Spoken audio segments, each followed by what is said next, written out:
Welcome to the Salmon Runs YouTube. Enjoy the video. You start by preparing core assets and project settings. First, open your Tycoon 2 map and pick a flat zone to build the loop. This reduces terrain conflicts. Then import or select your loop coaster models and required track segments so you can place them quickly. Set financial constraints, ride and scenery budgets, and decide target throughput. This informs train count and block design. Once done, lock your camera and toolbars so placement is precise and uninterrupted. Now you construct the loop itself. Begin by laying supports along the intended radius, then snap track segments to the supports so curvature stays consistent.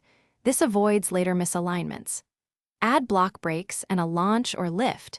Make a test run with one car to reveal timing issues. As you work, balance banking to manage lateral forces and check clearance envelopes for scenery. Make incremental adjustments to prevent stalling. Test after each change, so the loop runs reliably at intended speeds. Finish by optimizing station operations and guest flow. Tune station timing, dispatch intervals, and queue placement so trains cycle without delays. Then add scenery and lighting to mask supports and improve guest excitement. Make sure safety signage and staff paths are clear. If the loop stalls or derails, troubleshoot by reducing friction, increasing launch speed, or easing entry incline. Alternatively, add a small chain/launch section.